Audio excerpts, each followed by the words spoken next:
আজকে China circuit totally dead. Input transistor ঠিক আছে, কিন্তু আউটপুটে 100 ভোল্ট, 24 ভোল্ট, 12 ভোল্ট, 14 ভোল্ট এসব ভোল্ট মিসিং। এটা সমস্যার সমাধান করেছি, সেটা আপনাদের সামনে ভিডিওটি দেখাচ্ছি। দেখুন কি সমস্যা হয়েছিল, ভিডিওটি দেখুন, তাহলেই কিভাবে সমস্যার সমাধান হলো, কি খারাপ হয়েছিল সেটা আমি ভিডিওতে দেখিয়েছি। আশা করি উপকৃত হবেন। আপনারা দেখতে পাচ্ছেন কোনো ভোল্টই মিটারে শো করছে না, 100 ভোল্টও না, 24 ভোল্টও না, 13 ভোল্টও না, কোনো ভোল্টই নাই। এই ক্ষেত্রে আমরা এখন যেহেতু ইনপুট ঠিক আছে, আমরা ইনপুটের কালেক্টরের সাথে আর্থিংয়ে একটা 681 2 kV পিএফ আছে, পিএফটি আমরা চেক করব। এই পিএফ শর্ট থাকার কারণে অনেক সময় সেট ডেট হয়ে থাকে, আউটপুটে 100 ভোল্ট কোনো সাপ্লাই ভোল্ট দেয় না। এই জন্য আমরা পিএফটি চেক করে নেব।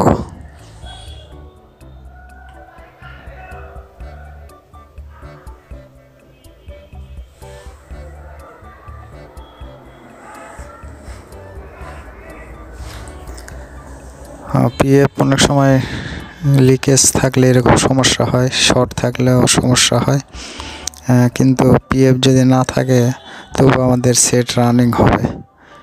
এক্ষেত্রে আমরা পিএফটি ওপেন করে রেখে সেট রানিং করে নিয়ে পিএফটি লাগিয়ে নিতে পারবো। এই পিএফটি না থাকলেও সেট রানিং হয়, কিন্তু ভোল্টেজ একটু হ্যাপাসিং করে। এই কারণে পিএফটি আমাদের লাগানো খুব জরুরি। আমরা ডায়োডগুলি চেক করে নিচ্ছি। ডায়োড শর্ট থাকলে এরকম ভোল্টেজ আমাদের আউটপুট ভোল্ট হয় না। এই কারণে আমরা ডায়োডগুলি চেক করে নেব।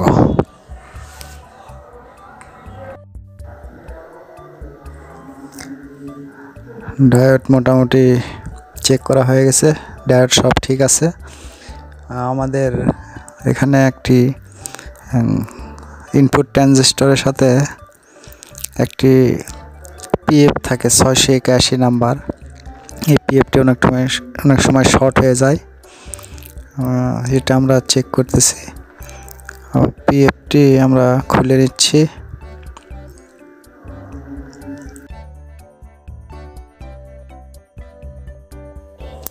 পিএফটি ফেটে গিয়েছে, কিন্তু শর্ট হয়নি।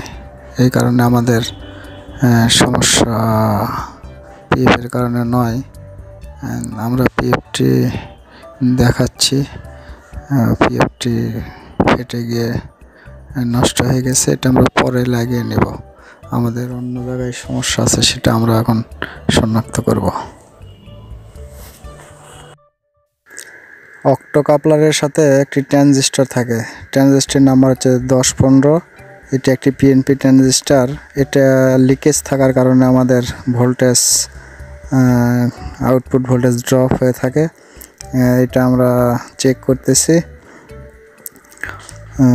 ট্রানজিস্টরটি লিকেজ দেখাচ্ছে, এটা আমরা খুলে ভালো করে পরীক্ষা নিরীক্ষা করে দেখব যে আসলে ট্রানজিস্টরটি লিকেজ আছে কিনা। সার্কিটে থাকলে লাগানো থাকলে অনেক সময় আমরা এটা সঠিক ধারণা পাই না, মাপ ঠিক দেখায় না। এটা আমরা খুলে আমরা পরীক্ষা করে দেখব যে আসলে ট্রানজিস্টরটি লিকেজ হয়েছে কিনা।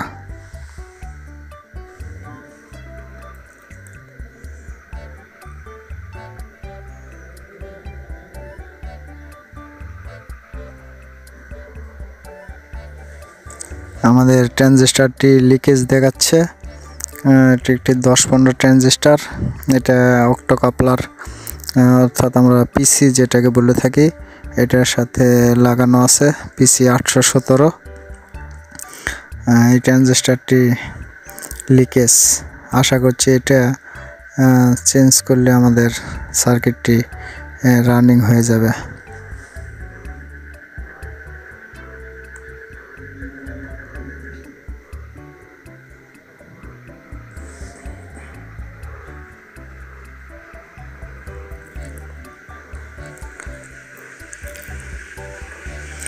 আমরা একটি 10-15 ট্রানজিস্টর নিয়েছি, এটা আমরা চেক করতেছি। কোনো পার্টস লাগানোর আগে আমরা অবশ্যই সেটা অ্যাভোমিটার দিয়ে আমরা চেক করে নিব যে আসলে যেটা লাগাচ্ছি সেটাই খারাপ কিনা। অনেক সময় দেখা যায় যে যেটা লাগানো হচ্ছে সেই পার্টসটি খারাপ, পরে আমরা বিভ্রান্তিতে পড়ে যাই যে আসলে যে পার্টসটি নতুন লাগালাম এটি খারাপ, কিন্তু আমরা এটিকে চেক না করে আশেপাশে অন্য চেক করতে থাকি, এই জন্য কাজের বিঘ্ন ঘটে।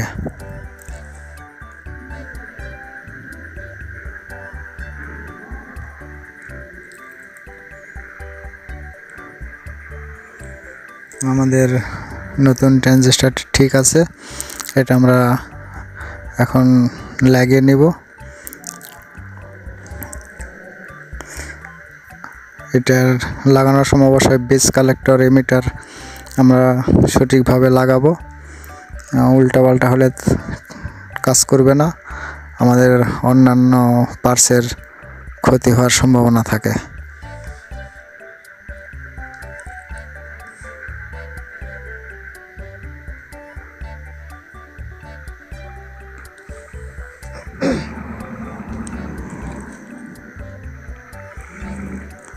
আমরা পার্টসটিকে ভালো করে ঝালিয়ে নিচ্ছি।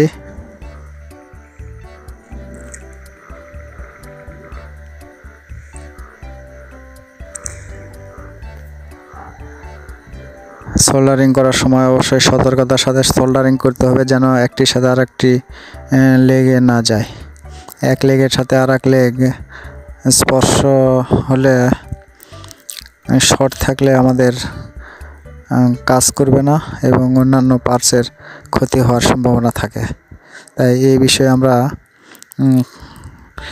ঝালাই করার সময় বা সোল্ডারিং করার সময় ভালোভাবে লক্ষ্য রাখব।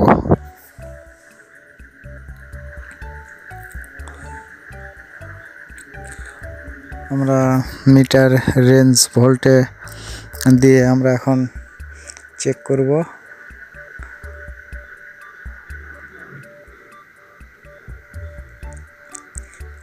আমরা এসি সংযোগ দিয়ে দিয়েছি, আমরা এখন দেখব